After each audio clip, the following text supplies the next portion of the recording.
from South Plains Lanes in Lubbock, Texas, here for the title matches of tonight's JBT tournament. A little Saturday night action for you.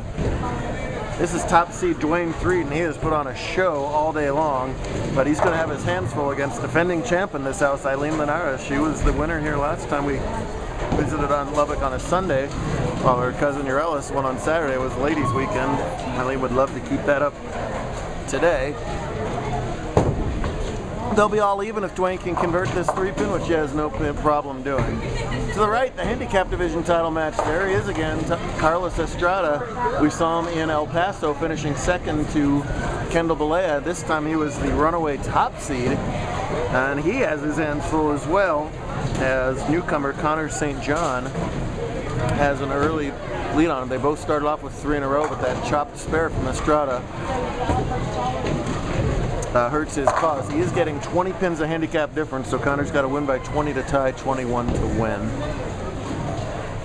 So hard to get to a title match. We talked about that on the El Paso video, and here he is back again, rapidly improving. That average is going to go way up after today, as almost everybody's averages would go up after today, as it was a strike fest, no question about it. Some days you got to grind it out on tour.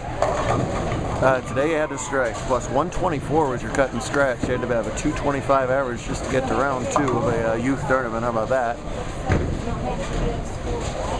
Well, it was round 50 up in the handicap bowling on Big Ben. Something other than that tomorrow. Big thanks to Jim and the whole crew here at Lubbock for hosting us.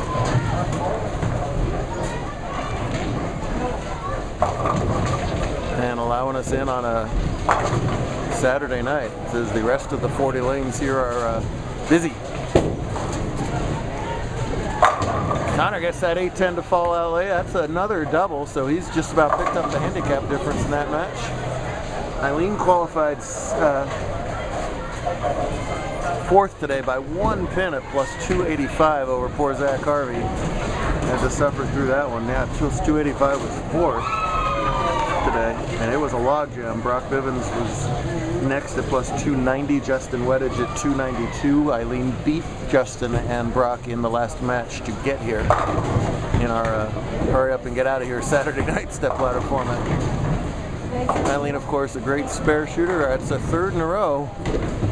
Good to make the spares, but you don't want to leave too many of them in this match.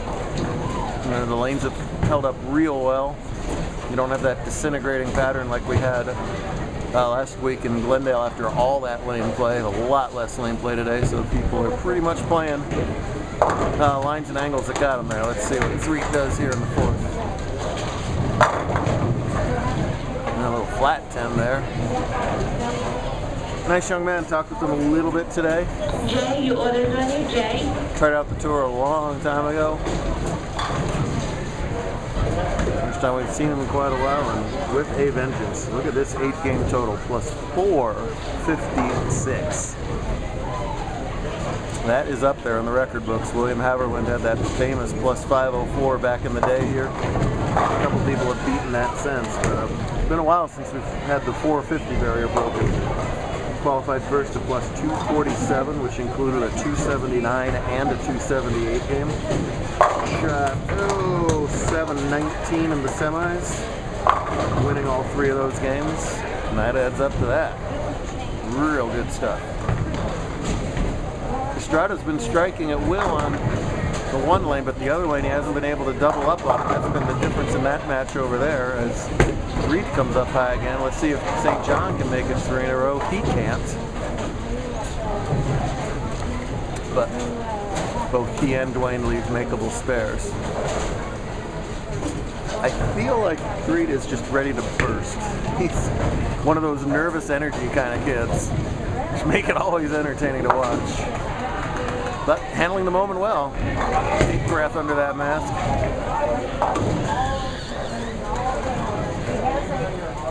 Eileen, of course, always a factor out here in New Mexico, Texas.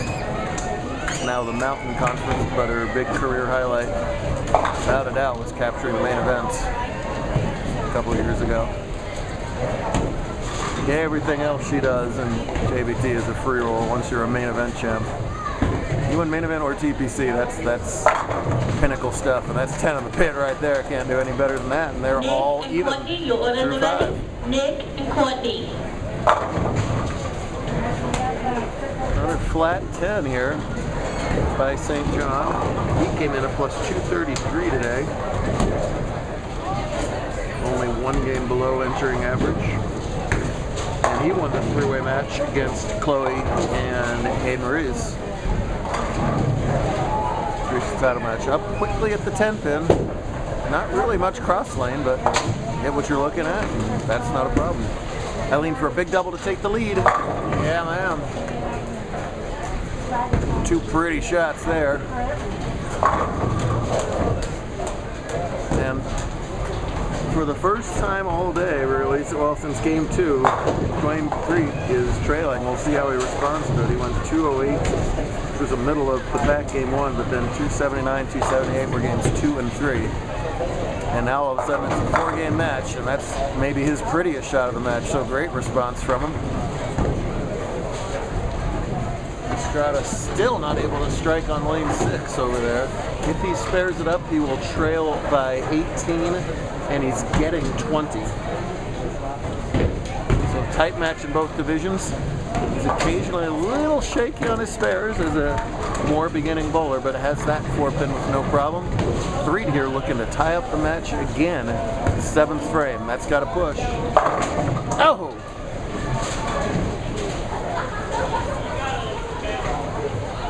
Maybe at the start of the day that shot carries, as the middle had more volume, and then it even pushed down to get easier. Game 8 or 9 on these lanes just doesn't hold, leaves the 4. Look out! Well, Carlos had been striking it well on lane 5, but misses wide on that one. He'll have to make that spare to maintain the lead. It's a nice spare for 3, but he wants strikes in a row. Now that was a lot of momentum that just stopped right there. That is a 16-pound ball plus a lot of man that just somehow held up at the foul line. And I'm glad he did, because he held up and made that spare, but my goodness. Woo! I didn't know which way bowling ball or human being was going on that one. Every shot big here. 7th frame on the double. Oh, and Eileen not able to put the hammer lock down in the match. By the same token, either is St. John, as he throws his worst ball of the match in the 9th frame, leaves that tricky Durbin. Amazing how even on a strike fest, how often it comes down to spare shooting, and it looks like it's going to be the case in both of these title matches. It's the toughest spare on the lane for Connor, and a tricky little opportunities for Linares. St. John is able to make his. Great job. Same accolades for Linares. Nice job out of both of those. You know, when you don't shoot a lot of spares all day long, when there's that many strikes, sometimes it's tougher to, you know, get the body in the right place and everything to shoot them. But that was a nice job out of both of them. Linares leads by 8. 17-pin lead for St. John, but he gives 20. So anybody's game in the 10th frame, and he throws a great shot in that first ball in the 10th. It's so important for him to hold count. He just lost 4 pins a count off that last spare. He won't lose any more now. Now what can he come up with in the 10th? 8th frame for Linares. High again. I don't know if it's title match pressure or the lane's breaking down just a little bit. Seeing a preponderance of high hits here all of a sudden. St. John's down begging for it. You can beg all you want. That's rarely going to strike from there. He knows it. Oh boy, I think in this scenario you want to be sure of the one, but you see how Eileen taking her time. Connor's just ready to get up there and shoot it.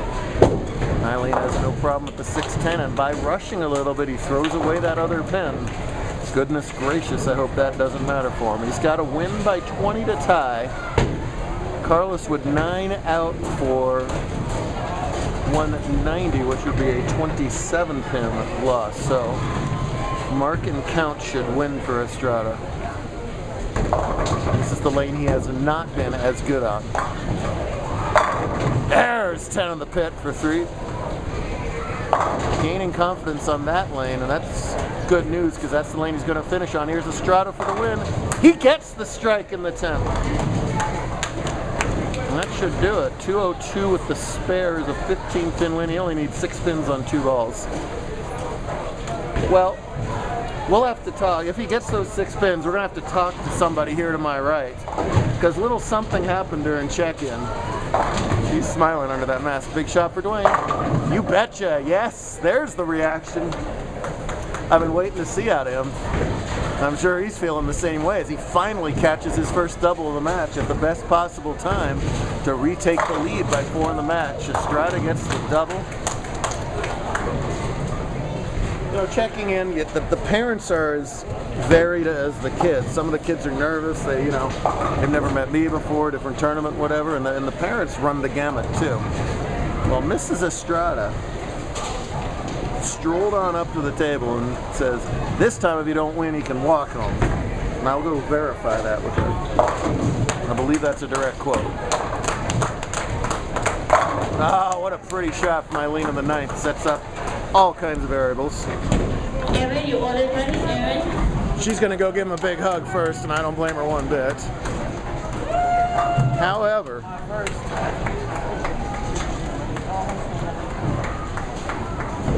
now that you've given the love, can we verify that he is not walking home after all? No, he is not walking home. And he may even get a ride tomorrow. Hey, look at that. Wow. All right. Fun moment there, but everything on the line for Linares here in the 10th frame. Can max for 224. If she does, that forces 3 to double in the 10th. Maintain your form under pressure, and oh man. Boy. It's been 240s, 250s all day long, and now 2-0 is going to win this match as Eileen throws another good shot.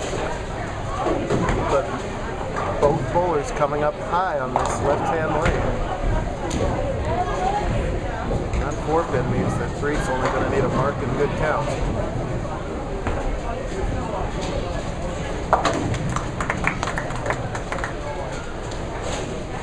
Clean 2-0s win a lot of matches on tour, but to be determined, but iffy that it would win this one.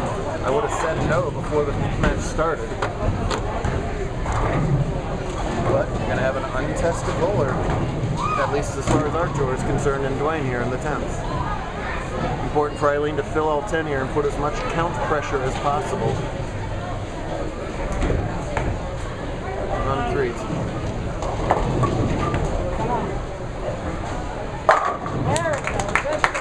Well, it was a 204 that could have been a lot more.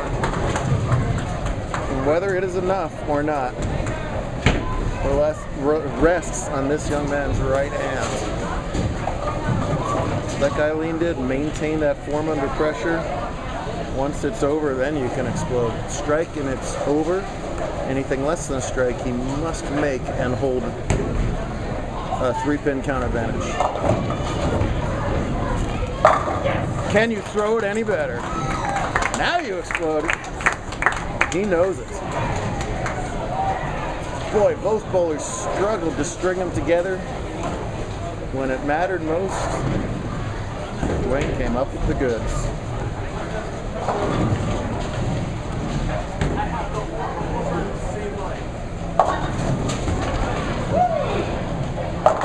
No matter now, he knows it.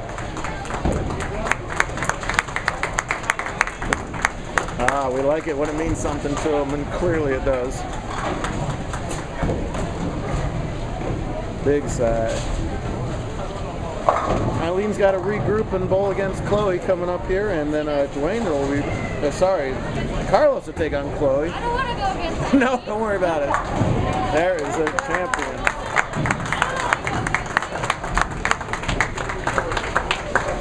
Great stuff here in Lubbock. We will do it all over again tomorrow.